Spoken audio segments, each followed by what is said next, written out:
എല്ലാവർക്കും നമസ്കാരം. കുറച്ചധികം നാളായിട്ട് കേരളത്തിലും ഇന്ത്യയിലെ മറ്റ് സംസ്ഥാനങ്ങളിലെല്ലാത്തിലും തന്നെ വളരെ നല്ല രീതിയിൽ ഈ ഭജൻ ഹിന്ദു ഭജൻ കയറി വരുന്നുണ്ടെന്നുള്ളത് നമുക്കൊരു കൃത്യമായിരിക്കുന്ന ഒരു വസ്തുതയാണ്.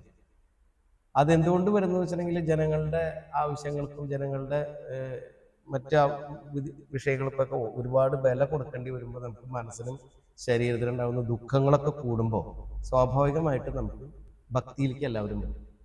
ആ ഭക്തിയിലേക്ക് വരുന്ന ആ ഒരു പ്രവണത കൂടി കൂടി കൂടി കൂടി വളരെ നല്ല രീതിയിലുള്ള ഒരു നാമസങ്കീർത്തനങ്ങളിലും അതുപോലെ ഭജൻ സങ്കീർത്തനങ്ങളിലേക്കൊക്കെ കടന്നു ഇപ്പൊ വളരെ നല്ല രീതിയിൽ ഉയർന്നു നിൽക്കുന്ന ഒരു കാലഘട്ടത്തിൽ കൂടെയാണ് നമ്മൾ കടന്നുപോയിക്കൊണ്ടിരിക്കുന്നത്. ഇതിനെ പരിപോഷിപ്പിക്കുന്നു എന്നോണം പല രീതിയിലുള്ള നല്ല ഭജൻ ടീമുകളും ഉയർന്നു വന്നിട്ടുണ്ട്. ഞങ്ങളും അങ്ങനത്തെ ഒരു ഭജൻ ടീം ഉയർത്തി കൊണ്ടുവന്നിട്ടുണ്ട്. നാമാമൃത ലഹരി എന്നാണ്, സബര്യ നാമാമൃത ലഹരി എന്നാണ് അതിന്റെ പേര്.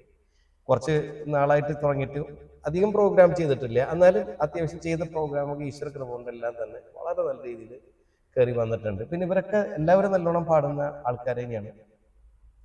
ഒരു പരിധിവരെ പറയുകയാണെങ്കിൽ ഈ പറയുന്ന ഇവിടെ ഇരിക്കുന്ന എല്ലാവരും തന്നെ എൻ്റെ ശിഷ്യന്മാർ കൂടിയിട്ടാണ്. ഈ പ്രായം നോക്കണ്ട, അവരൊക്കെ നല്ല രീതിയിൽ ഗായകന്മാരായിട്ട് പോലും അവർക്ക് പലവിധ ജീവിത വൃത്തിയിലൊക്കെ വന്നപ്പോൾ അവർ പല സമയത്തേക്കും പല സ്ഥലത്തേക്കൊക്കെ ആയിട്ട് യാത്രക്ക് പോയിട്ട് വീണ്ടും ഇപ്പൊ അവരുടെ ഒരു കുറച്ചും കൂടി ഒരു എൽഡർ പീരീഡിൽ അവർ വരുമ്പോൾ അവർക്കൊരു എന്റർടൈൻമെന്റ് എന്നുള്ള രീതിയിൽ വന്നപ്പോൾ ഇപ്പൊ നമ്മൾ എല്ലാവരും കൂടിയിട്ടാണ് നമ്മൾ ഈ സബര്യ നാമാമൃത ലഹരി എന്നുള്ള ഈ സംവിധാനം മുന്നോട്ട് കൊണ്ടുപോകുന്നത്.